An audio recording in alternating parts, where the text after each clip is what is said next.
대학을 잘 간다라고 이야기를 하는 건 두 가지가 필요합니다. 하나는요. 전형에 대해서 이해하는 거. 사실 이건 별로 중요하지 않아요. 전형은 그냥 검색하면 다 나오거든요. 중요한 건 뭐냐면 나에 대해서 아는 거예요. 내가 지금 뭘 필요로 하고 뭘 요구하고 있지? 본질적으로. 근데 그 부분에 대해서 이해를 하면 이 문제가 조금 쉽게 이해가 된단 말이에요. 입시라고 하는 영역을 이야기를 하면서 제일 많이 고민하는 영역은 선생님은요. 여러분들이 좋은 대학 가는 거에 별로 관심 없어. 사실은 별로 관심이 없어. 왜냐하면 여러분들이 좋은 대학 가는 거랑 나랑 별 상관없거든요.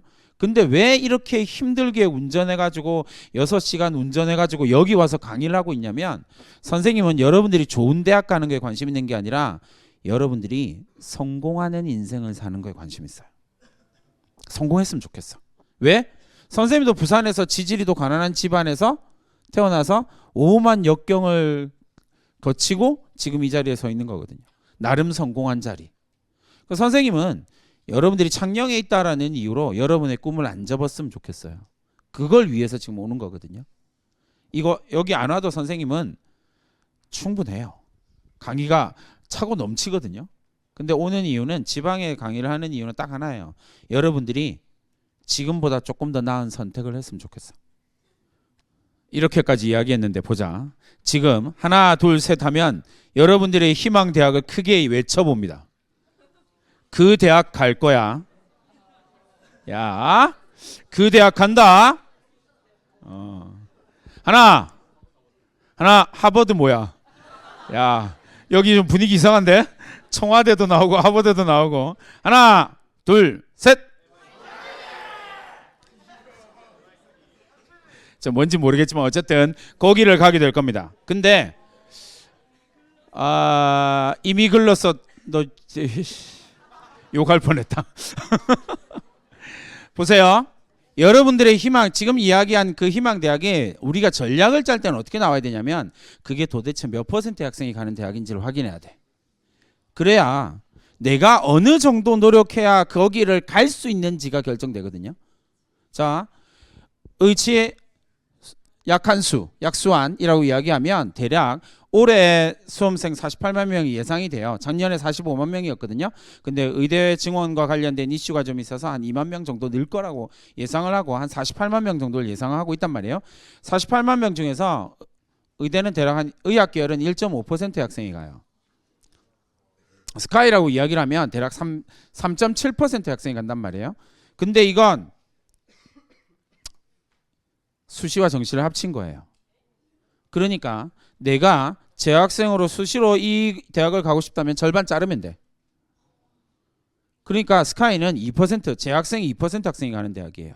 그 다음 질문이 이거예요, 여러분.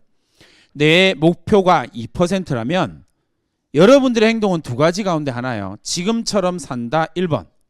두 번째, 내가 2% 학생처럼 행동한다 2번. 성공과 실패는 거기에서 결정되는 겁니다. 여러분들이 지금 입으로 말한 그 대학 선생님은 100% 보낼 수 있어요. 다만 중요한 건 여러분들이 그 대학에 맞는 행동을 해야만 갈 수 있다는 거예요. 아까 선생님이 전교 1등한 그 학생 그 학생은 폴더폰 쓰면서 아침에 6시에 기상문자 선생님한테 보내고 새벽 1시에 선생님한테 잠자는 수면 문자 보내거든요. 공부는 그놈이 하는 것이지 선생님이 하는 게 아니에요. 1% 대학, 2% 대학을 목표로 하고 10% 대학을 목표로 한다면 그 10%에 맞는 행동을 하는 게 중요한 거예요. 그러면 성공합니다. 이건 절대적인 거거든요. 그래서 그 부분에 대한 고민들을 좀 해주면 좋을 것 같습니다. 대학은 기본적으로 우수한 학생을 선발하는 게 목적이에요. 그러니까 우리들이 해야 할 가장 중요한 건 이거예요. 우수한 학생이 어떻게 하면 우수해질 수 있느냐라고 하는 것에 대한 고민인데 잘 생각을 해보자고요. 우수하다라고 이야기를 하는 건 기본적으로 여러분들이 대학을 가는 방법 자체가 네 가지라는 이야기예요. 네 가지인데 각각의 우수함이 존재를 하겠지. 그러면 왼쪽에 보이는 두 가지는 객관식 능력의 우수함이에요. 쉽지 않아, 안 쉬워. 그죠? 왜냐하면 우리는 일반적으로 객관식 능력이 별로 없거든. 왜요? 여기에 우리나라 교육의 아픔이 있긴 한데 어쨌든 아무리 뛰어난 능력을 갖고 있더라도 여러분 고등학교에서 4%만 1등급이 돼요. 그러니까 냉정하게 말하면 공부를 잘한다라는 소리를 들을 수 있는 학생은 11%밖에 없어. 나머지 89% 학생은 공부를 못한다는 소리를 들을 수밖에 없는 구조적인 문제가 있단 말이에요. 그러니까 90%의 학생이 어쩔 수 없이 공부 못한다는 소리를 들어야만 해. 그 구조적인 문제가 있거든요. 그러면 이제 선생님이 이 일을 시작하게 된 가장 근본적인 이유가 뭐냐면 나는 내 새끼들이 너무 예뻐. 내 딸, 내 아들 너무 예쁘거든요. 그리고 이 아이가 가지고 있는 능력도 탁월해. 근데 얘가 가지고 있는 단점이 딱 하나 있는데 그게 뭐냐면 얘는 객관식 시험을 못. 시험만 가면 머리가 하얗게 돼. 근데 수학은 전교에서 제일 잘 풀거든요.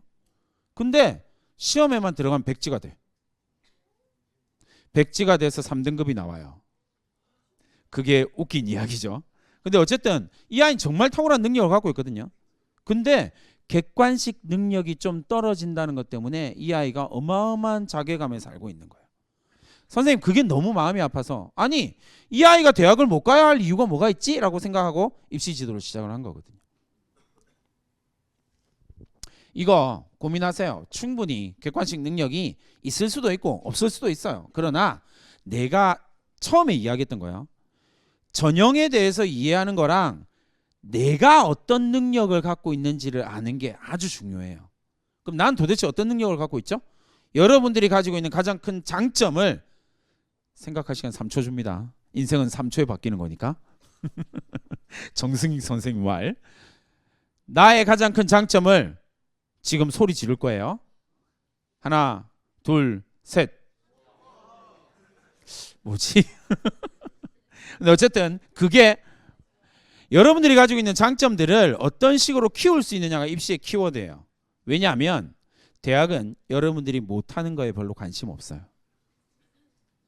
대학이 본질적으로 관심 있는 건 뭐냐면 여러분들이 무엇을 잘 하냐예요. 그죠?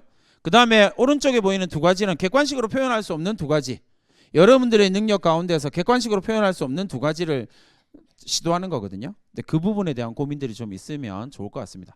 그래서 서울대 학종이 이렇게 나오는 거예요. 이런 학생은 선발한대요. 이런 어처구니 없는 학생은 존재하지 않거든요. 그 선생님이 서울대로 진짜 많이 보냈거든요. 근데 이런 학생은 단 한 명도 없어. 근데 서울대도 이걸 인정을 해요. 요 밑에 작은 글씨로 뭐라고 돼 있냐면 이렇게 돼 있어요. 읽어봅시다. 시작.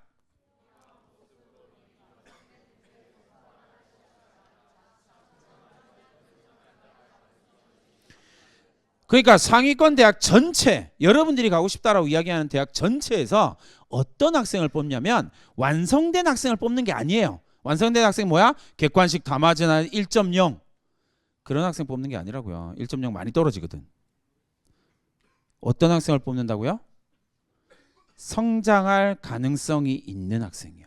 그러면 여러분들이 지금 해야 할 일은 뭐냐면 나의 성장 가능성을 증명하는 거예요. 어떻게 증명할 거야? 선생님 저는 객관식 능력으로 증명할 거예요. 빙고. 그럴 수 있어.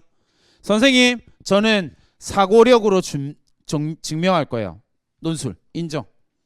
선생님 저는 객관식으로 표현할 수 없는 또 다른 능력으로 저를 증명할 겁니다. 그것도 인정. 대학이 길을 열어놓은 거 세 가지라고 생각하시면 돼요. 객관식 능력이 있거나 사고력 추론 능력이 있거나 아니면 객관식 능력으로 표현할 수 없는 어떤 능력이 있거나 그 어떤 능력이 포커스인 거죠. 성장할 가능성을 증명하는 것에 있습니다. 어떻게 증명할 것이냐에 대한 고민들이 좀 많으겠죠. 선생님이 이렇게 열심히 고민하고 있는데 선생님 학교 학생들은 여러분들은 지금 학교에서 이러고 있죠?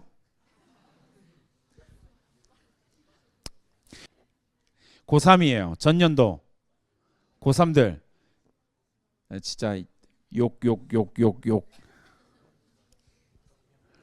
여기 앉아고 있는 이 학생 고대, 여기 앉아고 있는 이 학생 연대, 저기 앉아고 있는 학생 서울대.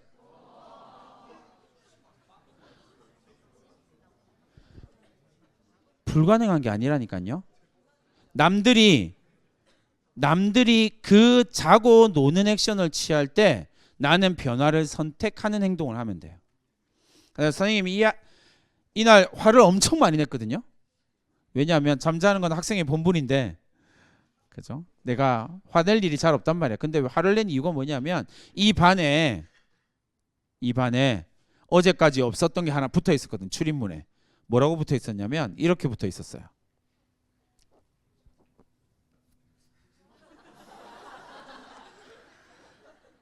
화가 아주 그냥 둘 중에 하나만 하자고요.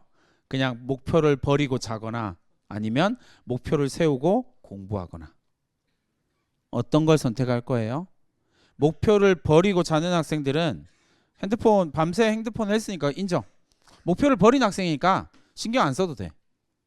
근데 목표를 갖고 공부를 하겠다라고 생각하는 학생이 핸드폰을 들고 있다고? 그건 불가능해요. 그건 목표를 절대 이룰 수가 없어요. 그건 실패하는 방법이거든요. 근데 그 부분에 대한 고민들을 좀 잘 해주면 좋을 것 같습니다. 고3 때 어떤 고민을 할지 모르겠지만 3월 학평에서 수능까지 성적 올리는 고3들은 10% 정도 수준이에요. 8.4%. 쉽지 않죠? 그러면 이제 꼭 남학생들이 이런다. 이런 거 보여주면 8.4%. 아우 정말 노력을 하세요. 근데 그게 정말 쉽지 않다라는 걸 이해를 해야만 우리가 제대로 된 준비를 할 수 있는 거예요. 의대 정원이 발표가 됐습니다. 그래서 4,567명을 선발하게 되는데 이게 여러분들이 조금 우리나라가 조금 어려운 게 이런 거예요. 뭔가가 1,500명 정도가 1,509명이 늘어난다라고 지금은 정해져 있으니까 어떻게 될지 모르겠지만 어쨌든 1,509명이 늘어난다라고 전제를 가는데 여러분들이 언론에서 듣는 이야기는 뭐냐면 그래서 정시로 몇 명 늘어나게 해요? 이렇게 물어보면 전부 다 1,500명이라고 그래요. 아니에요. 정시로 늘어나는 인원과 수시로 늘어나는 인원을 정리하면 수시로 늘어나는 인원은 950명 정도 수준이에요. 930명 정도의 수준. 나머지 한 500명 정도가 정시로 늘어나는 거야. 2,000명이 늘어난다고 하더라도요. 800명이 안 늘어나거든요. 정시는. 근데 언론은 전부 다 2,000명이 정시 늘어나는 걸로 이야기를 해요. 거짓말이에요. 속고 있는 거라고요. 입시에 대해서 여러분들이 속고 있는 게 정말 많거든요. 그러니까 이런 걸 속으니까 정시가 이만큼 의대 정시가 이만큼 늘어난다고 생각하니까 막 온 나라가 난리 나지만 실제로 늘어나는 거 500명 정도밖에 안 되거든요. 그럼 다른 말로 하면 올해 수시로 의대를 가기가 가장 좋은 해예요. 왜? 수시를 더 많이 뽑으니까. 근데 그걸 이해를 해야만 해요. 전체적으로 봤을 때 이 부분은 뭐 크게 중요하지 않으니까 넘어가고요. 두 번째 이제 여러분들한테 조금 중요한 내용은 뭐냐면 무전공 전형이 확대된다라는 거예요. 무전공 전형이다라고 이야기를 하는 건 크게 두 가지 형태로 나눌 수 있거든요. 하나는 계열로 모집하는 전형이에요. 학과 없이 계열로 모집하는 것. 두 번째는 진짜 전공 없이 모집해서 2학년 올라갈 때 전공을 하는 것. 두 가지 형태로 나타나는데 두 가지 형태의 무전공이 늘어난다고 하더라도 언론에서 막 엄청 큰일 난 것처럼 이야기를 하지만 실제로는 그렇게 큰 영향력을 발휘할 수가 없어요. 대학이 선발하는 학생의 유형은 비슷하거든요. 전형을 아무리 바꾼다고 하더라도 비슷하게 가요. 그러니까 고민할 필요 없어요. 내가 준비할 것만 준비하면 돼. 엄청 특별한 걸 요구하지 않거든요. 그 부분에 대한 이야기는 뒤에 이어서 이야기를 해보도록 하겠습니다. 어쨌든 올해 고3들은 조금 힘들어요. N수생이 좀 생각보다 많이 늘어나긴 할 거니까. 근데 그 부분에 대한 고민들이 좀 있어야 되고요. 고3들 미안해요. 올해 수능 엄청 어려워요. 올해 수능 엄청 어렵습니다. 재작년에 선생님이 2024 수능 엄청 어려울 거라고 2022년 12월에 수능 끝나고 2023 수능 끝나고 언론 인터뷰하면서 2024 수능 엄청 어려울 거라고 이야기를 했는데 다들 뻥치지 말라고 그랬거든요. 선생님한테. 근데 작년 수능 엄청 어려웠잖아요. 올해 수능 작년보다 조금 더 어려울 거예요. 왜요? N수생이 그만큼 더 들어올 거니까. 그걸 체감하는 건 9월 모평이 될 거예요. 6월 모평까지는 여러분들이 그걸 체감을 못 할 거고 9월 모평부터 조금 어려워지기 시작할 거거든요. 근데 어쨌든 우리의 전략은 잘 생각하면 지방에 있는 일반계 고등학교를 전제로 깔면 수능 최저를 맞추고 학종이든 논술이든 간다. 수능 최저를 맞추고 학생부 교과로 간다. 이게 되게 중요하기 때문에 수능 최저를 맞추기 위해서 수능이 어려워지니까 수능 최저를 맞추기 위해서 내가 공부량을 늘려야 된다라는 선택지밖에 없어요. 정해진 거니까 그건. 왜냐하면 선생님이 왜 수능 난이도가 어려워진다라고 이야기를 하냐면 전년도에 그렇게 어려웠는데 수학 만점자가 많이 나왔거든요. 수학 만점자, 그 다음에 한 개 틀린 학생, 2개 틀린 학생까지가 한 8,000명 정도 돼요. 어려운 건 남의 이야기고 상위권 애들은 견고하거든요. 올해도 마찬가지예요. 올해도 수학 만점 다 맞은 학생 2개 틀린 학생까지가 7, 8천 명 정도 나올 거거든요. 걔들이 다 어디 갈까요? 대부분 다 의대예요. 그러니까 의대 가는 학생은 수학 3개 틀리면 못 가는 거거든요. 어디서 판가름 나요? 국어에서 판가름 나는 거죠. 그러니까 지금 입시, 지금 정시가 그런 형태로 흘러가고 있기 때문에 수능은 어려울 수밖에 없어요. 그만큼 안 어려우면 변별이 안 되거든요, 이제. 그러니까 그러면 여러분들이 공부량을 늘리는 것밖에 없다는 거예요. 그 부분에 대한 고민을 해봅시다. 자, 전년도에 3월 학평 30만 명. 여러분들이 받았던 성적표요. 3월 학평 성적표 받으면서 무슨 생각을 했는지 모르겠지만 내가 이래서 될까? 이런 고민을 잠깐 했죠. 그리고 열심히 놀았잖아. 6월 모평 끝나고 난 다음에 큰일 났다라고 잠깐 고민할 거잖아요. 큰일 나요. 왜냐하면 완전 달라지기 때문에 그래요. 3월 학평은 30만 명 재학생 전원이 보지만 6월 모평은 재학생 숫자는 유지가 되는데 재수생이 7만 명 정도가 들어왔어요. 올해 8만 명 넘게 들어올 거거든요. 그 다음에 9월 모평으로 가면 재학생은 조금 빠지게 되고요. 재수생이 9만 명 정도, 올해는 10만 명이 조금 넘게 들어오게 될 거예요. 그 다음에 실제 수능으로 가면요. 9월 모평을 쳤던 재학생들은 거의 대부분 다 들어오거든요. 30%요. 올해 35% 예상하고 있거든요. 그러니까 제발 쉽지 않다라는 걸 이해를 해야 돼요. 그 부분에 대한 이해가 없으면 그냥 대충대충 시간을 지금처럼 대충대충 시간을 보내면 실패할 수밖에 없어요. 시간을 쌓는 농도가 달라야 돼요. 어차피 시간을 쌓아서 대학을 가는 거거든요. 그러면 여러분들의 대학을 위해서 어느 정도까지 시간을 쌓을 수 있겠냐고요. 아까 선생님이 처음에 이야기했던 그 남학생처럼 쌓을 수 있겠냐고요. 어제 선생님이 서울에 있는 일반고 여학생을 하나 상담을 했었어요. 그 학생은 서울에 있는 일반계 고등학교인데 내신이 작년 10월 달에 봤거든요. 작년 10월 달에 봤는데 내신이 67, 67 뭐 이래요. 일반고 내신 67, 67. 그러니까 정말 죽으라고 공부를 안 한 놈이죠. 저 웃는 여학생 자기 이야기라고 생각하는구나. 그래서 선생님이 상담을 하고 난 다음에 역시 마찬가지로 2시간 여학생이니까 초변에 핸드폰 내놔 이거 좀 그렇잖아요. 남학생은 그래도 되거든요. 근데 여학생이잖아. 그래서 남학생 꼬우면 올라오던가. 여학생은 2시간 동안 상담하고 난 다음에 뭐 하냐면 자 이제 영혼의 반쪽을 내놓을까? 이러면 이제 막 선생님 이러면서 또 다른 반쪽도 내놔야지 이러거든. 그리고 그 아이가 진짜 멋진 놈이거든요. 근데 그 아이가 집에 가면서 아빠 차를 타고 집에 가면서 아빠가 표정이 너무 어두우니까 뭐라고 그랬냐면 딸 선생님한테 얘기해서 핸드폰 받아서 돌려줄까? 라고 이야기했더니 그 딸이 진짜 멋진 말을 선생님이 학생들한테 들었던 말 가운데서 가장 멋진 말 뭐라고 했냐면 아니야 아빠 진작에 이렇게 했어야 했어. 네, 진짜 멋있죠. 네, 그 학생이 이번 내신 성적을 국어 2, 수학 3을 받았어요. 6등급에서 어마어마하게 올린 거죠. 근데 이번 기말고사 때 이 아이의 목표는 국어 1, 수학 2거든요. 그리고 선생님이 수학 2를 만들면 성대를 보내주겠다라고 했기 때문에 그 아이는 거의 높은 확률로 성대를 갈 거예요. 그런데 그 아이의 시간은요 진짜 많이 쌓아요. 선생님 여러분한테 보여주고 싶을 만큼 10월 12일 날 만났고 13일부터 선생님한테 문자를 새벽 6시 반에 문자를 보내기 시작하고 10월 13일부터 오늘 아침까지 단 하루도 빠진 날이 없어요.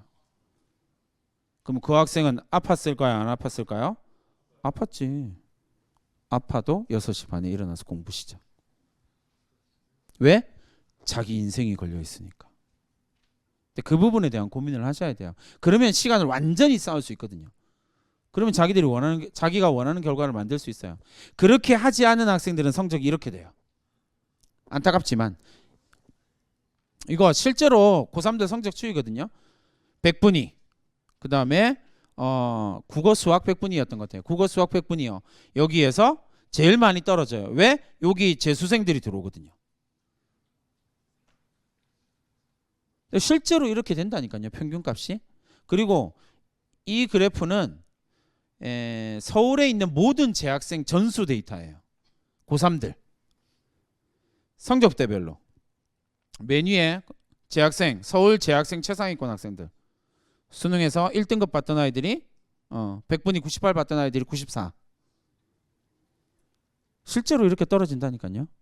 왜냐하면 재학생들이 공부를 덜 해서도 있어. 그러나 재학생보다 공부량이 많은 재수생들이 들어오기 때문에 이렇게 되는 거예요.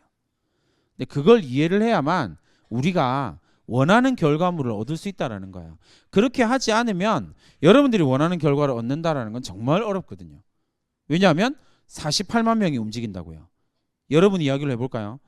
여러분 3월 학평 끝나고 난 다음에 잠깐 고민하다가 나 진짜 공부 열심히 해서 6월 모평은 잘 볼 거야 라고 전국에 30만 명이 그렇게 생각하거든요. 좋아요. 7, 8, 9 빼고 전국에 20만 명이 그 생각을 한다고요. 그 중에서 과연 몇 퍼센트나 몇 명이나 진짜로 변화를 만들어내겠냐고요.